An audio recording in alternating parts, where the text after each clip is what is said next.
Ladies and gentlemen, Jay Haft here, episode number 31. Beaver Dam in the state of Wisconsin, a corrupt criminal enterprise. And this is a true American horror story. And these are my opinions, like all the episodes. Okay, this episode will focus on grant fraud and duplicate funding. Okay. My story, is not about hate, but the truth, the facts, and history.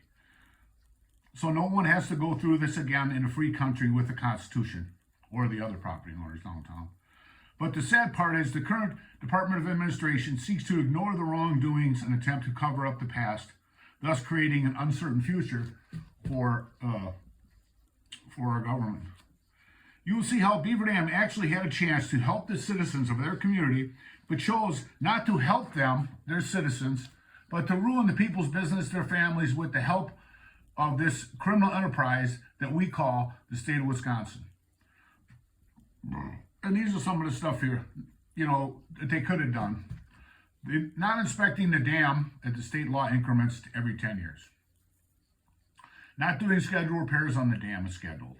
Reckless dam operation, emitting and releasing too much water. Changing or fudging the discharge levels on that email that I have posted on there. And why? Told property owners we couldn't fix our buildings. Aspired to tell owners we couldn't fix our buildings, but we legally could. Threatened property owners 65% of your assessed value, or the DNR is going to order your building down and make you pay to have it demolished, which is blackmail. Threats, fear, and ultimatums clear. And they conspired to do those, and those are civil rights violations. Rendered their property economically useless by, telling the people that you couldn't fix your building, and the 65% rule applied to everything, on your repairs on your building. Blackmailed them out of their property, conspiring with the DNR. Made them waive their relocation, but then receiving it, writing it down, receiving it, and giving it to the developer with $200 million. They did everything possible they could for this development. But who cares about the citizens in your community? It's insane. That's what makes this story so bad. And much more. You will see that our communities actually help other communities actually help their citizens, not adding to their losses as Beaver Dam and the DNR did. Then again, is what makes this story so bad is that not only giving your tax money away like drunken sailors, but the laws and rights of the citizens of your own community mean nothing. Please, no violence, okay? I know a lot of people find this info very disturbing, and so many people have lost trust in our government long before this story came out. Please, no violence. Hopefully the Wisconsin Department of Administration will come to the right income on this, right outcome. They're getting good income, they need outcome. Okay, so what I'm going to do is, like I said, I'm going to focus on this stuff here. And this, I'm going to go through all these pages. I try to do this to show people that I'm not making up this stuff. These are the laws on here. And it's fraud in connection with major disaster. I went through this in my first episode, but this is all kind of like bundled in here. Whoever in the circumstance described in sections B of this subsection knowingly falsifies, conceals, or cover up any trick, scheme, or device material, pretty much all of them apply. Makes any material false, fictitious, or fraudulent statement or representation, or makes uses any false writing or document knowing the same to contain any materially false, fictitious, or fraudulent statements, which their relocation plan, which they did. In any matter involving any benefit authorized, transmitted, transferred, distributed, or paid in connection with a major disaster declaration under Section 401 of the Robert T. Stafford Disaster Relief and Recovery Assistance Act, which I showed you that Beaver Dam was cleared a federal disaster area under the Stafford Act, or in connection with any procurement of property or services related to any emergency or major disaster declaration as a prime contractor. So basically, these fraud laws applies. This I got on here, this is Kathy Bloomfield. This is a lady from the Department of Administration that could actually, probably get this taken care of. If you get a chance, give her a call and say, hey, you got to make up for what you did wrong here in the state of Wisconsin. Okay. This is what the main part of this one here. This is the duplication of benefits. You can take and pause these documents and read them. And in the general prohibition, the president, in consultation with the head of each federal agency administrating any program providing financial assistance to persons, business concerns, or other entities suffering losses as a result of a major disaster flood, shall ensure that no such person, a person, business concern, or other entity will receive such assistance with respect to any part of such loss as to which he has received financial assistance under any other program or form of insurance or any other source. Okay, and this is very important because you'll see in this coming forward.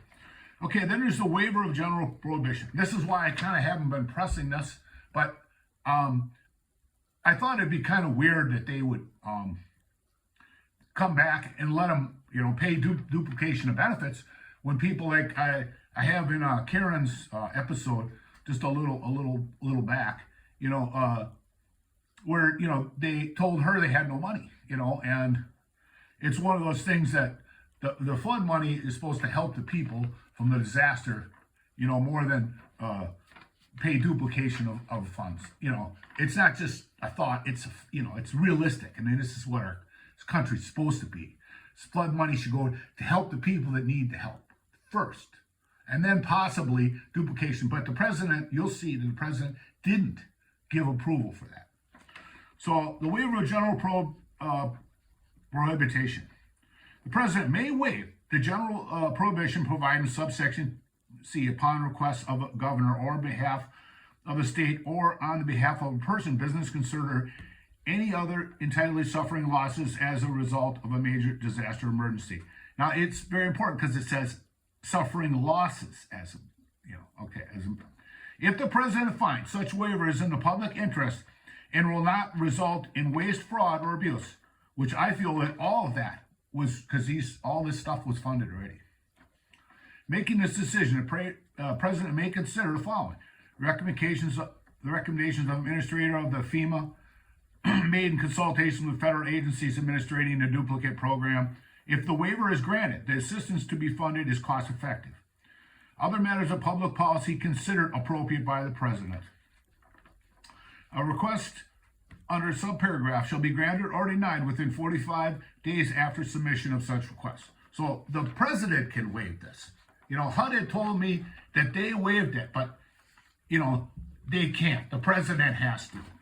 I mean, it's ridiculous to start with. This is a letter I sent to this Kathy Bloomfield, which I was saying here. I'd like to make an open records request. Be prompt, because the people will be waiting in the form of a signed waiver from President Obama waiving the duplication of benefits clause. In the past, HUD has told me they waived this provision or law. Any questions, please call me. Send a copy of the signed waiver to me and the other people listed below. And these were some of the people that they had from that work for HUD. And it's Tenio Parker, William Bedford, and William Ruby. HUD Secretary Marcia Fudge, FEMA Secretary Deanne Criswell, HUD Inspector General, the HUD Office, Investigation Room 8274, and the U.S. Department of Justice Fraud Division. So they're supposed to send the results of this to these people here on there. And I don't know if they did, so I sent it to them. I sent it to all the people myself. So this is a letter I got back from the Department of Administration. They stating the fact that they received my open records request. And that was pretty decent of them to do this. Now it's a receipt of a public open records request. We're processing your request. If you have any questions regarding this status of this request, please contact me. It's kind of interesting because they wouldn't talk to me before, but all of a sudden they got the phone number on there. Okay, so this is the results of that, which I got back from them. And hopefully they sent it to these other people, but if not, I did. This response to your public records request dated January 27, 2023, requesting a copy of the signed waiver from President Obama waiving the duplication of benefits clause. Your request was received by the department on February 8th. Department of Administration has no records responsive, so they don't have records of that. So they pretty much don't have it. So then I sent it to HUD too, and to see if I could get them, to check and see. And then this is kind of real interesting because this U.S. Department of Housing, Urban Development, that's HUD, Washington, D.C., March 6, 2023. I'll show you that letter. And it's the back page of it. And it says, this letter is a response to your Freedom of Information Act request dated January 27th, received in the department's branch on February 2nd, 23. You requested a waiver for duplicate funding signed by former President Barack Obama. A search of the headquarters records by knowledgeable staff revealed the department does not have any responsive records permitting this request. Please be advised that former President Obama did not sign a waiver of duplication of preventative provision. There is no waiver document that is responsive to your request. And then on there it says, like, well, if you want to appeal us, well, this is the results that I wanted. This is the results that I expected. Because I'm never trying to get duplicate funding for my building. It took me 5 years, to go through all that, and and then grant recipients, I've read this before, and it's federal grants have awarded funds to carry out the goals and objectives identified in the grant. These funds are subject to certain regulations, oversight, and audit. Grant recipients are stewards of federal funds. Grant dollars must be used for their intended purpose. Where applicable, grant recipients must account for costs and justify expenditures. Using federal grant dollars for unjust enrichment, personal gain, or other than its intended use is a form of theft, subject to criminal and civil prosecution under the laws of the United States of America. Yep. Okay. So what I did was I just recently went on to this, and I'm going to show you this website here at the end of this episode. I'm kind of going kind of fast because I got a lot to do here, and I want to try to make this reasonable amount of time period. This is where they got this $1,825,000, and this is for the cotton mill building for 34 units of affordable housing, and that's that. Okay, so I went through this before, but this here is still on there. I went on there. I'm going to show you how to get on this website and look up all this stuff yourself. It's because, like I said, transparency. Okay. This here, I believe, is duplicate funding because you'll see coming forward. Okay, so this is the one for Beaver Dam for the properties downtown. This is where they got the $1.588 million. That's for the properties and the demolition on the buildings downtown. Okay, that was initially. Let's spent that. Then this is for the same grant. It's got the same grant number and stuff, but now the funding went up to $2,089,000 on that. So I don't know what they did with the extra $500,000 on, well, $600,000 on that. And that's kind of what the same is that. And then this here is for, this is, originally you'll see that my building was in the 3.7 million. I showed you the relocation, it was in there. And then HUD said that I wasn't in there, but actually was. I don't know the reason why, because I sent her the relocation. So this is when, the second time I showed you on the federal report that the city got paid for my building, because they got it on the TIF money the first time. The second time on there. Now this would be the third time. Okay. So this grant here is for $283,000. I want you to see all that. It says on here, it says acquisition and demolition of a vacant business property in the floodplain. That's mine. Because when the DNR said they were going to buy my building, I signed for it, and they walked away because my building was no longer open, so they didn't have to worry about if the dam failed, if there was anybody in there. So that was their main goal. There was public safety on that end, not the reality end, but on their end. And it says, what's interesting is all these grants they put down for on the start date of 6/5/2008. That was before the flood, and before they even got any flood funding, they just put the date down on all of them that way. So I suppose that somebody came back and had problems, and they could change them, and no one would notice. Kind of like what we were going to see what they did here. So this 283, they offered me $94,000 because see, they made everybody sign these waivers, this addendum when they sold the property, that no one would get more than their assessed value. My assessed value was $94,000. That's what they offered me at the time, and I said I wanted my appraisal, but I had no idea all this stuff was this corrupt. But anyway, how can they offer me $94,000 when they got $283,000? Yeah, it amazes you. And then this is another document. It just explains. I showed you the civil rights laws and stuff on there an episode a while back. And it says state certifies the grant will be conducted administrative conformity with the Civil Rights Act, the Fair Housing. State certifies that each grant recipient or administrating entity has the capacity to carry out disaster recovery activities in a timely manner. It's like you're required to give a relocation. We're going to give it back to you 6 years later and say, okay, here it is now. We're all whole now, 6 years later. So this is some more of that shit from the city. Excuse the language. I tried not to swear this whole time, but this is it says right on here, it says Midwest disaster credits cannot be exchanged. It says right in this letter. And then it says here, it says, this is a draft exchange guidance for public comments. They're trying to swap these tax credit assistance at TCAP into cash. So, yeah. So, and they put this out here. So hopefully nobody is watching or nobody cares or whatever, because, it's pretty much the way it goes. You kind of do what you want. This is here when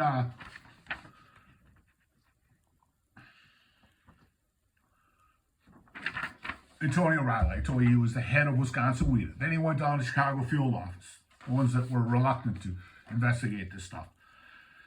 And it's asking here, it says, I'm requesting from a letter regarding the position of U.S. Treasury related to the utilizations of return 2008 disaster credits. Specifically, WIDA is requesting information by the U.S. Treasury that the 2008 disaster relief credits, which are returned in 2009, may be reallocated in 2009. See, this is where the duplicate funding comes in, okay? So if you're going to give the money to these WIDA developers for these affordable housing, okay, then you have to have a waiver to do this, okay? He's basically asking for them, the Treasury Department. They don't have authority to do that. The president has to sign this waiver, okay? This goes back to the WIDA building, and then, explains how Rob Davis from the DNR, is telling them, oh, we're okay with it, yeah. We're okay with it as long as you don't fix the dam, and we don't care if you fill it in like you're supposed to. And this is kind of interesting to this. I showed you this before already. This is a letter from Mayor Tom Kennedy to Dick Leinenkugel. Take this back and save it.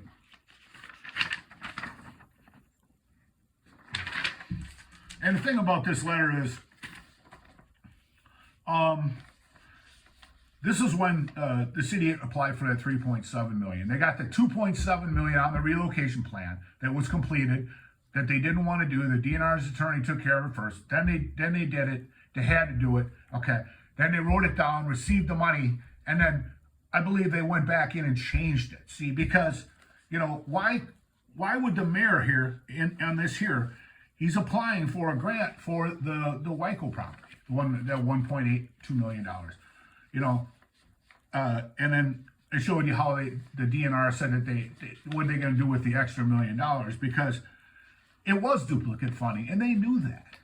So they tried to slip it in here, but they go probably, oh, gee, he'll never figure this out. Well, I wouldn't really care less. Who would?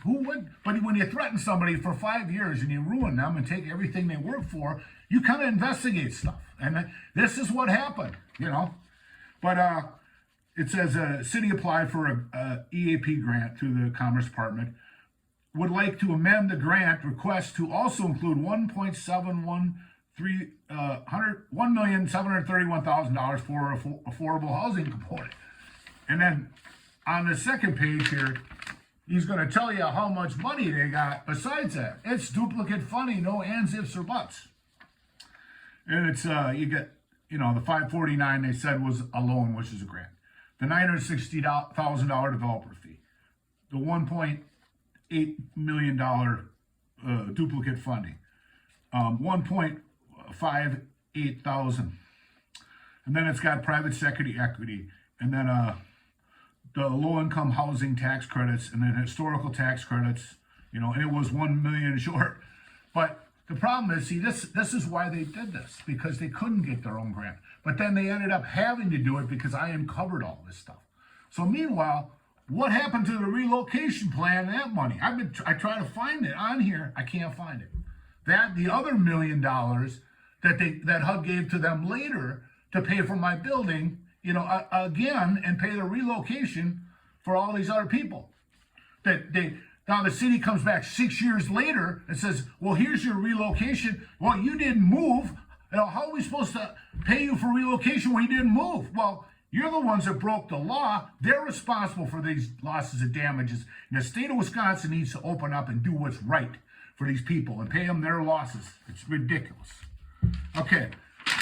Here's that grant I was telling you at first, the city. Block grant party. Okay. $3.7 million. A party. Block grant party. Oh, I suppose.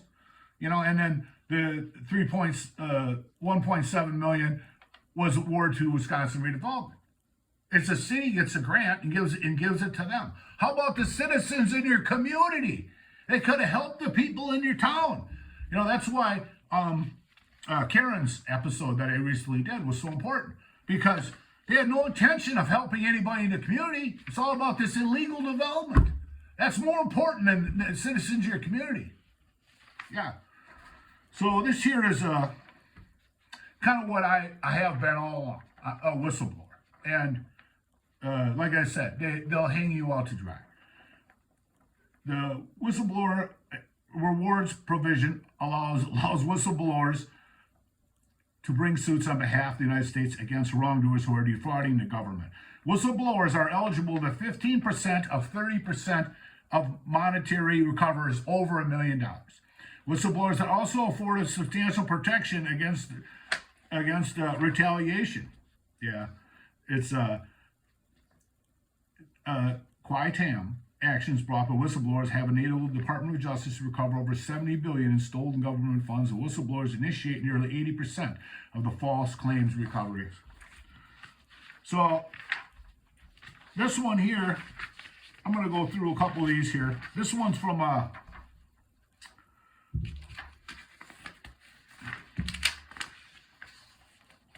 okay. Yeah. I wanted to show you this here.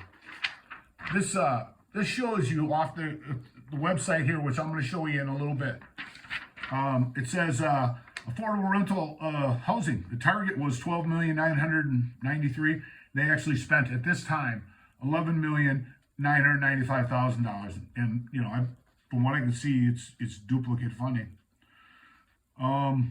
Well, see, the thing with this too is, you know, if you want to go on here and research this stuff and check it out, you'll see some of these cities actually help the people and cared about the people in the community and stuff like that.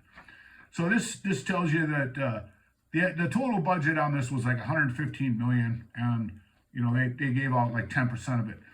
50% of all the money that was supposed to go for low income and middle income people. Okay. I can't actually figure that because I'm not going to go through the metal and time. This here is a grant off this website here from this, and it's what they call Ike, which is EAP. Hurricane Ike was the hurricane, and they bundled this in here. It was like early stimulus money. Okay, and this is from Sauk County Business Assistance. It says right here, repair and replacement of buildings occupied by business, equipment, and reimbursement for loss to revenue that can be directly activated to the disaster. That's right here on the activity part. So it's kind of crazy. The city's actually helping the people in town with their losses, not increasing them, okay? And not causing them partially by their negligence. You know, they care about the citizens in their community. Sauk City, you know, hats off to you. You know, this, that's right there. This is Janesville. Okay. And it says right here, Janesville, $1,050,000. Repair and replacement of buildings occupied by businesses, equipment, and reimbursement for lost revenue that can be directly attributed to the disaster. This is for Janesville. Okay. They're actually helping the people in the community. You know, it's like, yeah, they're citizens of your community. And this is my official whistleblower.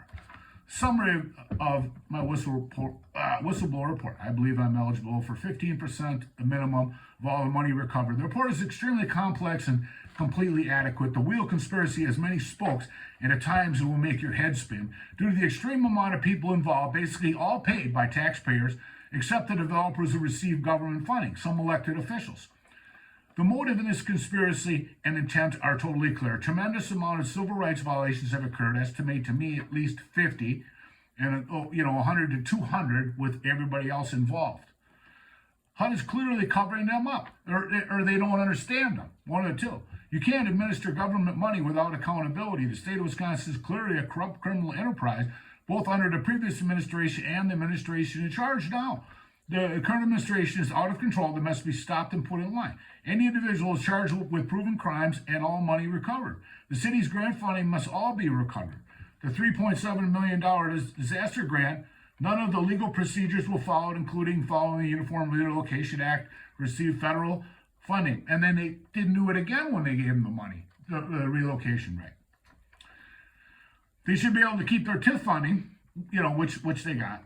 The $1.5 million grant was not only the start of duplicate funding, also none of the federal procedures will follow to legally administer the funding. The DNR stewardship money, which the DNR, that I haven't been able to prove, but the Legislative Audit Bureau told me it was. I tried going on the DNRs, I couldn't find it on there, but they don't have it as open as the Department of Administration. The $1 million later given the city redo property purchase and relocation. This was clearly duplicate funding. The Wyco development, which clearly couldn't be done. It was only developed due to the conspiracy for the removal of 17 property owners first, and 11 properties that were held hostage by the city of Beaver Dam, Wisconsin DNR. The building was clearly in the floodplain and the floodway. That's the shoe factory. No environmental was done. Totally did not qualify for development because of the repeated duplicate funding. $1.7 million, which I believe HUD report clearly states this was funding for my building, my relocation, and other properties' relocation. The $1.82 million in flood recovery money. The $6.6 in WIDA money. $549,000 in stimulus money. Historical tax credits, developer fees. Cities also TIF the TIF money they're giving. I'm sure you guys in town don't mind paying $6 million of their property tax for the next 25 plus years. Because yours is high enough, right? Why should you pay theirs when they got all this? It's insanity. City and Beaver Dam and state need to go back and pay the property owners and businesses for their losses immediately and damages. These people need to be compensated for all their civil rights violations. Nothing's done. The state is not disciplined, held accountable. The state will continue their out-of-control behaviors. And the city and the state have shown no remorse. Only emboldened by HUD statesmen and federal report like the city was acting in good faith. That's the farthest thing in the world from good faith. So it's amazing. So I'm going to show you this website now. It's going to be a little bumpy for a little bit.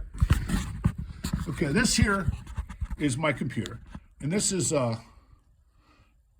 state's website here.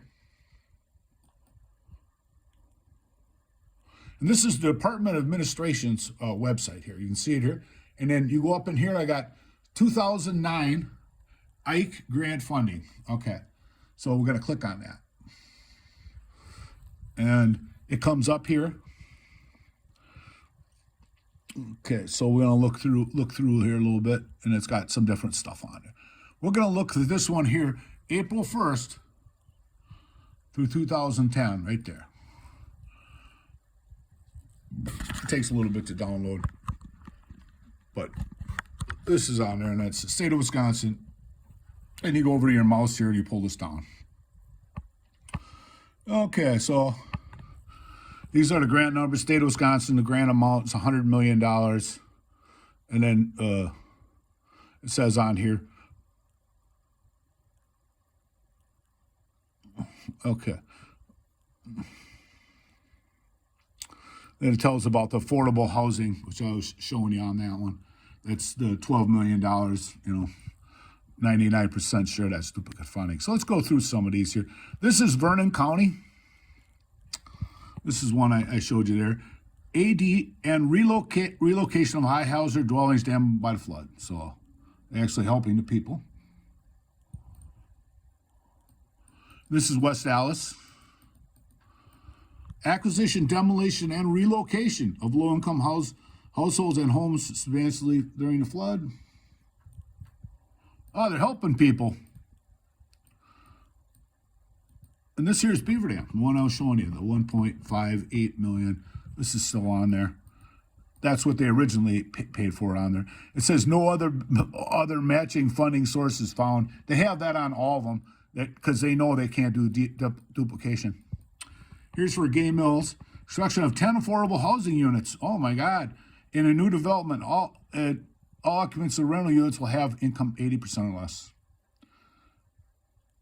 The reason I can tell you that it's probably a WIDA funding project or some other one. You're not gonna charge 80% of the rent. You know, build a new place unless you're getting government money for it. I want to thank everybody, for this here. Like I said, you can go back to the Wisconsin Department of Administration and see how the money was spent, which is kind of nice. They got this here. It's on Google Department of Administration. You can follow through it and look through it, and it's all there. I'm not making stuff up. And I want to thank everybody, for watching these videos. Like I said, these are all my opinions, but this was kind of important because I got it. And I got some other information that I requested will be coming, and then I'll move forward with that. Thank you.